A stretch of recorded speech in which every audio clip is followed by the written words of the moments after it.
Economy के बगैर जब आपने हर दूसरे साल आईएमएफ के तलबे चाटने हो तो फिर वो तो उनकी मर्जी से आप चलेंगे ना। ये फिर आपके कहने से थोड़ी होगा कि वो ये कर रहा है वो कर रहा है। और मैं अफसोसनाक बात है कि कश्मीर का अगर बजट 14.16 बिलियन है और आप 3 बिलियन के लिए आप देखें तो सही ना क्या क्या उल्टी कलाबाजियां लगाते हैं आप आईएमएफ के सामने। सोचने वाली बात। और फिर हर कर्जा आप रोल ओवर करा रहे हैं, हर कर्जा रोल ओवर। और मैं बल्कि मैं एक और बात यहां पे कहूंगा चीमा साहब कि आपका जो फॉरेन डेट है आप देने के तो आप उसको आप फॉरेन कर्जा तो देने के काबिल ही नहीं। फिर ਤੁਸੀਂ ਉਹ ਰਿਜ਼ਵੀ ਸਾਹਿਬ ਵਾਲਾ फार्मूला कर लो टीएलपी वाले आया जो गौरी ये किस तरह दिया जाएगा कर्जा, ये मेरी समझ से बाहर। मैं जो देखता हूँ इसको भारत के साथ रिलेशनशिप, अपने पड़ोसियों के साथ रिलेशनशिप करना, ठीक करना आपकी मजबूरी है, भारत की मजबूरी नहीं है। वो तो राइजिंग है, वो तो राइजिंग है, वो तो आर्टिफिशियल टेक्नोलॉजी पे जा रहे हैं। आप कहाँ है? ट्रेड की तो आपको जरूरत है, 38% इन्फ्लेशन रेट तो आपका है। आज इंडियन फाइनेंस मिनिस्टर है, उन्होंने $14 बिलियन का बजट का कश्मीर का दिया, $14 बिलियन। और आपके लिए इतना नर्ज है कि आप $3 बिलियन के लिए आईएमएफ के सामने फ्लैट हो जाते हैं। इस पे मैं इस पे और दूसरा खासकर मैं ये बताना चाहूंगा कि वहां पे क्या क्या वंडर हो रहे हैं। उसके मैं जो दुबई वाले हैं, अलामार ग्रुप जो उनका है, वहां पे वो मॉल ऑफ कश्मीर बना रहा है, $60 मिलियन की इन्वेस्टमेंट वो कर रहे हैं। उसके बाद जो वहां पे उन्होंने ब्रिज बनाया है जिसका नाम चिनाब ब्रिज है, 2024 में खुलेगा इसी साल। रेलवे का ऊंचा 3 ब्रिज होगा, चिनाब से 359 मीटर हाई है और 29 metre higher than the Eiffel Tower of Paris. और फिर उसके बाद मैं ये जो उन्होंने 14.16 बिलियन का जो बजट दिया है, जब ये पैसा कश्मीर में लगेगा तो बॉर्डर के इस साइड वाले कश्मीरी क्या देखेंगे, क्या सोचेंगे? मैं फैसला आप पे ही छोड़ना चाहता हूं। और उसके बाद जिस तरह मैं और एक और बात मैं बताना चाहूंगा कि जो यूनियन टेरिटरीज की इकोनॉमी की फोरकास्ट जो उन्होंने की है 10% ग्रोथ की 10% ग्रोथ उनकी यूनियन टेरिटरी, उसको आप किस तरह करेंगे? आपकी इस वक्त 38% इन्फ्लेशन है ओवरऑल सारे पाकिस्तान के अंदर। बैरूनी कर्जे आपके 126 बिलियन के कर्जे आपने देने। आपकी जीडीपी पर कैपिटा $1400 है और ग्लोबल एवरेज जो है $10,589 है। डिफरेंस जरा देखें आप। किसी के मुंह से कोई निकल रही है बात कि किस तरह ये ठीक करना है सारा। इन्होंने 370 की धारा की थी। प्राइम मिनिस्टर डेवलपमेंट पैकेज के जरिए 53 प्रोजेक्ट्स इंट्रोड्यूस कराए गए थे जिनकी 58 करोड़ वैल्यू थी उस वक्त जो कश्मीर के अंदर उन्होंने किया था। और इस वक्त मेरा मकसद है कि 230 करोड़ जीडीपी के ऊपर खर्चा करेगा भारत।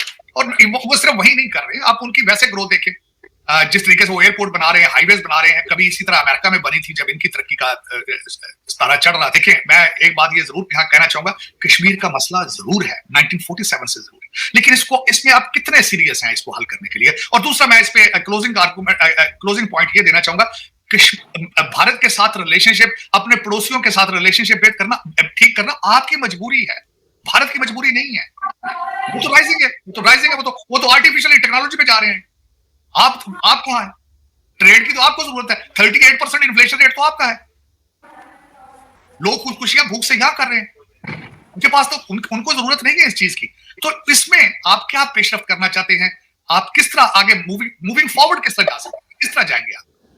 आपने अपना मौकफ आपने उनके सामने रख दिया कि हम 370 के बगैर बात नहीं करेंगे, ठीक हो गया, लेकिन आप बंद गली में पहुंच चुके हैं। फिर how will you move forward with it? अच्छा ठीक है, आज बयान बड़े सख्त फेंके गए हैं इस हवाले से कि भारत पाकिस्तान के अंदर दहशतगर्दी कर रहा है, ठीक है, मैं मानता हूं। अफगानिस्तान नहीं कर रहा है जो आज के आपके 9 सिपाहियों को मार के गए, वो नहीं कर रहा, आपके अंदर घुस के मार रहा। ईरान आपके अंदर घुस के नहीं मार रहे, उनके जैश और अदल वाले वो नहीं कर रहे। आप तो हर चीज से घिरे पड़े हैं, इन सारी चीजों से निकलेंगे कैसे? कैसे निकलेंगे? आपके पास पॉलिसी, कोई आप प्लान आपने बनाया, इकोनॉमिक प्लान आपके पास कोई मौजूद है? क्योंकि इकोनॉमी के बगैर तो आप सर्वाइव नहीं कर पाएंगे, बिल्कुल डेफिनेटली। इकोनॉमी के बगैर जब आपने हर दूसरे साल आईएमएफ के तलबे चाटने हो तो फिर वो तो उनकी मर्जी से आप चलेंगे ना। ये फिर आपके कहने से थोड़ी होगा कि वो ये कर रहा है वो कर रहा है। और मैं अफसोसनाक बात है कि कश्मीर का अगर बजट 14.16 बिलियन है और आप 3 बिलियन के लिए आप देखें तो सही ना क्या क्या उल्टी कलाबाजियां लगाते हैं आप आईएमएफ के सामने। सोचने वाली बात। और फिर हर कर्जा आप रोल ओवर करा रहे हैं, हर कर्जा रोल ओवर। और मैं बल्कि मैं एक और बात यहां पे कहूंगा चीमा साहब कि आपका जो फॉरेन डेट है आप देने के तो आप फॉरेन कर्जा तो देने के काबिल ही नहीं। फिर ਤੁਸੀਂ ਉਹ ਰਿਜ਼ਵੀ ਸਾਹਿਬ ਵਾਲਾ फार्मूला कर लो टीएलपी वाले आया जो गौरी ये किस तरह दिया जाएगा कर्जा, ये मेरी समझ से बाहर। मैं जो देखता हूँ इसको सर, हमारे पास तो एक ही फार्मूला है जो कि पूरी दुनिया में एक्सेप्टेबल है, तरला मेहनत माफी। तो वही हमने और क्या कहना था साहब। नहीं चीमा साहब, मैं इसमें पंजाबी में कहते हैं थोक जो पकौड़े तलना, लेकिन ज्यादा असर नहीं हो सकता। एक दो दफा तो शायद आप कर लें रोल ओवर। किस तरह रोल ओवर सारा कुछ करेंगे? मोहम्मद बिन सलमान वगैरह का पेट्रोल तो अब बिकना नहीं है, तो फिर वो कर्जे वापस, या तो कर्जे आगे से देने बंद कर देंगे, रोल ओवर बंद कर देंगे। मैं कहता हूँ ना, बैंकरप्सी कल जो आपने देनी तो आज ही दे के जान छुड़ा के नए सिरे से वो काम शुरू करें आप। लेकिन देखना, कोई एक सिंगल प्रोडक्ट आपके जेहन में है इस वक्त?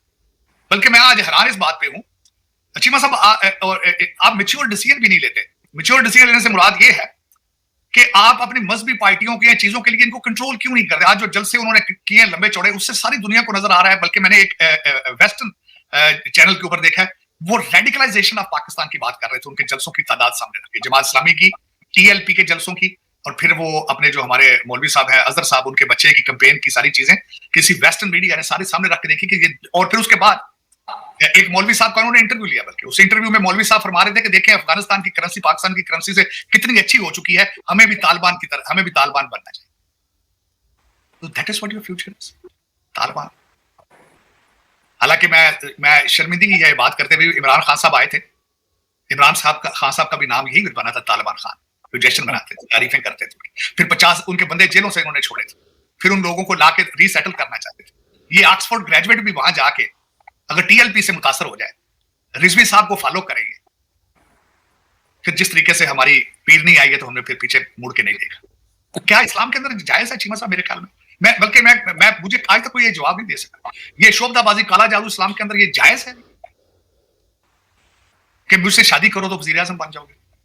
मुझे कोई ढूंढ के दे, मैं तो खुद ऐसी बीबी ढूंढना चाहता हूँ जो मुझे बना दे। कोई मेरा मकसद वजीर शजीर ही बना दे, पीएम चलो की बन तो समझ। पूरा अगर कोई लेना है तो पूरा पैकेज ले, वजीर आजम का पैकेज ले लेते हैं, फिर वजीर तो छोटी चीज है ਤੁਹਾਡੇ वास्ते। नहीं, कोई मेरा मतलब छोटी उम्र की खातून होवे जेडी आंदी होवे कि मेरे को इतने ज्यादा जेन नहीं। देखिए मजे क्या आपको बात बताना चौची मतलब, और जज बशीर साहब बीमार हुए ना, और लौंडे लपाड़े क्या कह रहे हैं? वो कह रहे हैं जी जिन्होंने बीमार किया, जिन्होंने जज बशीर साहब है जिन्होंने इनको खराब कर दिया। इमरान खान बचा लो अपना।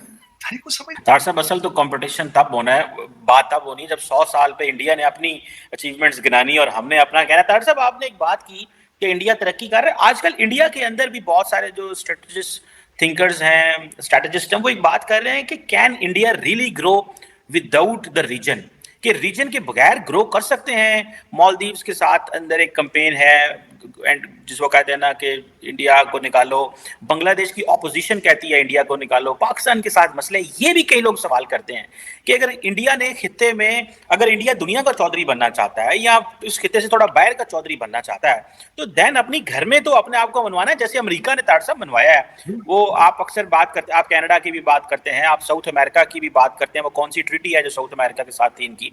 सो द पॉइंट इज कि ये जो क्वेश्चन है, can India really grow without the region, ये क्वेश्चन है। इसको आप देखते हैं, आपने क्योंकि थोड़ी देर पहले कहा था कि इंडिया तो आगे निकल गया, आप पीछे रह गए हैं, तो मैं इस सेंस में कह रहा था कि खित्ते को भी तो साथ लेके चलना पड़ता है। इस वक्त अगर देखा जाए, दो चार चीजें मैं और मेंशन करना चाहूंगा चीमा साहब। भारत की जो आपके मिडिल ईस्ट है उनके साथ रिलेशनशिप, जो नेवल एक्सरसाइज सऊदी अरेबिया के साथ वो कर रहे हैं, वो देख लें।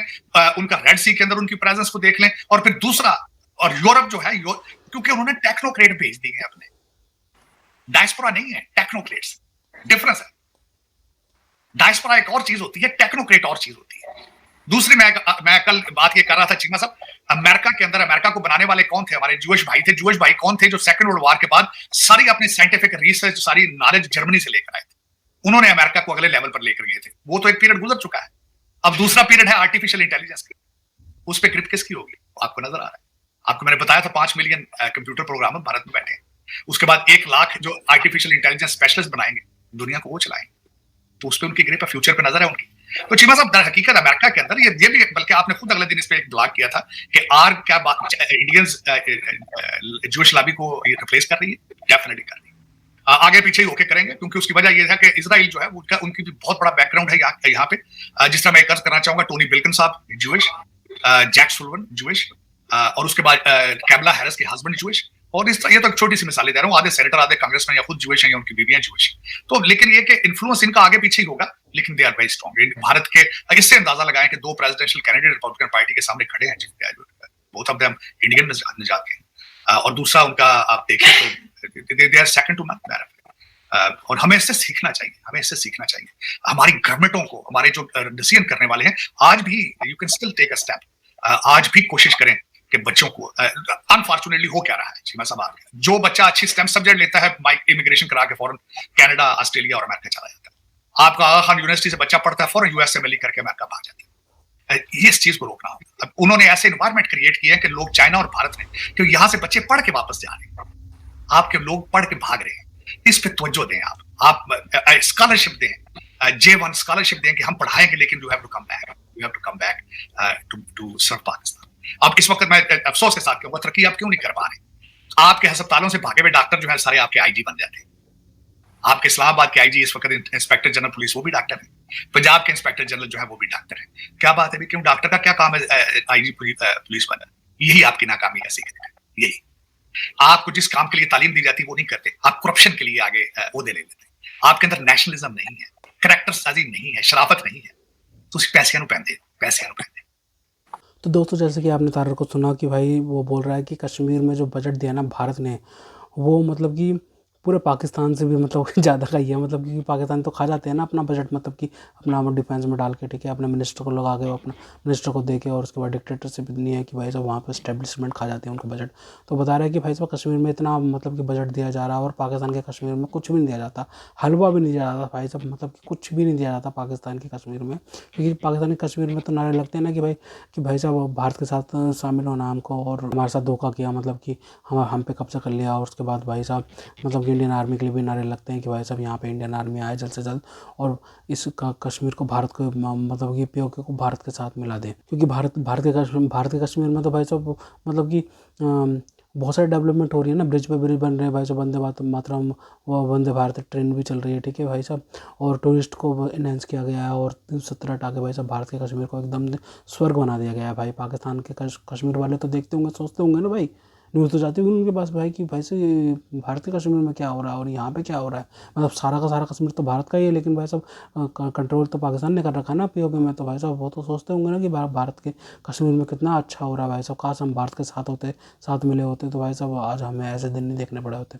खैर, तो भारत के जो फॉरेन रिजर्व 700 बिलियन तक पहुंचने वाले हैं, और 8.2% की इकोनॉमिक ग्रोथ है भारत की इकोनॉमी की। तो भाई साहब ये भारत के लिए कितना अच्छा है, भारत के सभी राज्यों के लिए कितना अच्छा है कि भारत के सभी राज्यों को इतना पैसा मिलेगा। आवाम मतलब कि जनता है जो भारत की, उसको कितना रिलीफ मिलेगा, ठीक है, कुछ भी हम इंपोर्ट कर सकते हैं भारत की सहूलत के लिए। तो भाई साहब कितनी अच्छी बात है भारत के लिए। वहीं दूसरा, पाकिस्तान $1 बिलियन के लिए IMF से मतलब कि नाक रगड़ता है, ठीक है, नाक से लकीरें लिखवानी पड़ती हैं भाई साहब। भाई साहब IMF जूते मारता है, तब जाके भाई साहब पाकिस्तान को बेल आउट पैकेज देता है। उसके बाद पाकिस्तान भाई साहब किस्त देने की बारी आती है ना, जब किस्त मतलब कि वो लोन की EMI देने की बात आती है ना, तो भाई पाकिस्तान को तो भाई साहब पाकिस्तान रोल ओवर करवा देता है, मतलब कि अगली बार के लिए करवा देता है, मतलब कि अगली बार देंगे, ठीक है, अभी नहीं दे सकते हम, ये वो। भाई साहब इतना कर्जा चढ़ा लिया है पाकिस्तान ने IMF से ले रहे कि भाई साहब इतना लोन लिया गया है भाई साहब। मतलब कि जो पाकिस्तान में बच्चा पैदा होता है ना, तो भाई साहब वो लाखों 2 लाख 3 लाख रुपए का लोन जो है ना वो लेके पैदा होता है भाई। ये बात है, सच्चाई है पाकिस्तान की।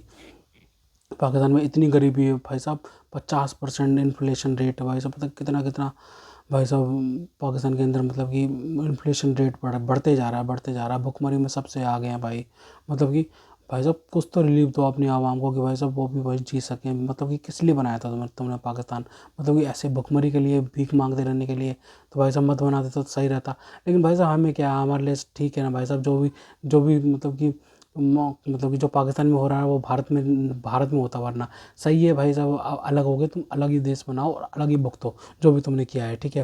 इमरान खान जो कि भाई साहब मतलब कि पाकिस्तान में सवाल उठा रहा था कि भाई साहब जो CPEC के नाम पे तुम भाई साहब चाइना को मतलब कि ज़मीन दे दी है, और उसके बाद भाई साहब वहाँ पे वो इन्वेस्टमेंट कर रहा है, तो भाई साहब कितने दर पर लोन दे रहा है, क्योंकि पाकिस्तान थोड़ी कर रहा है इन्वेस्टमेंट, ये क्या बोलते हैं, चाइना कर रहा है ना इन्वेस्टमेंट, और उसके पास कितने दर पे लोन दिया गया होगा। तो भाई साहब वो सारा कुछ पूछ रहा था इमरान खान, लेकिन उसको उसकी कुर्सी को लात मार के भाई साहब उसको मतलब कि जेल में डाल दिया गया आसिम मुनीर द्वारा। भाई साहब आसिम मुनीर तो भाई साहब मतलब कि भाई डिक्टेटरशिप पूरा बन चुका था। उसके बाद भाई फिर सो कॉल्ड जो वॉर हुई है भारत के साथ में, उसके बाद जीतने के बाद भाई वो बन गया है मार्शल, फील्ड मार्शल बना। फिर उसके बाद भाई बन गया CDF, जो सो कॉल्ड वॉर जीती ना भारत के साथ में, ठीक है, जीत ली भाई, बहुत बढ़िया है तुम्हारे तो, और एक और तमगा लगा लेना, ठीक है।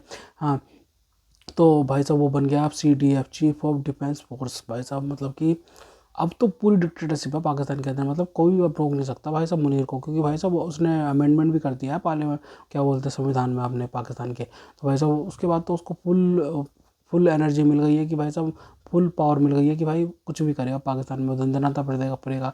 कोई नहीं भाई साहब, अब तुम अगर कोई भी हमला अगर पाकिस्तान भारत के खिलाफ किया तो भाई साहब भारत तो मुंह तोड़ जवाब देगा, और तुम्हें पता चल जाएगा बेटा फिर इस बार तुमने कोई हमला किया तो।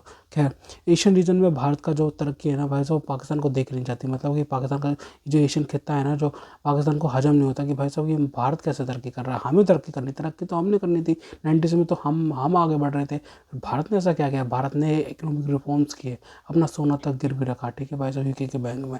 उसके बाद भाई भारत ने तरक्की करी है। तुमने तो भाई साहब आतंकवाद का रास्ता चुना भाई साहब, लेकिन भारत ने तरक्की का हाथ थामा। तो भाई साहब भारत कहाँ है और तुम कहाँ हो, इस वजह से तो 1-1 बिलियन के लिए IMF के सामने लेट जाते हो। तो भाई क्या कह सकता है कोई भी भाई साहब, भारत तो भाई आगे बढ़ गया, लेकिन भाई तुम आगे बढ़ने वाले हो नहीं, क्योंकि तुम्हारी करतूत ही ऐसी है। खैर तो दोस्तों अगर आपको हमारी ये वीडियो पसंद आई हो तो कम से कम WhatsApp पर जरूर शेयर कीजिएगा, साथ साथ चैनल को सब्सक्राइब करके हमारा मनोबल जरूर बढ़ाएगा, ताकि हम आपके लिए ऐसी मनोरंजन वीडियोज़ बनाते रहें। तो गाइस मिलते हैं आपसे अगली वीडियो में, तब तक के लिए जय हिंद।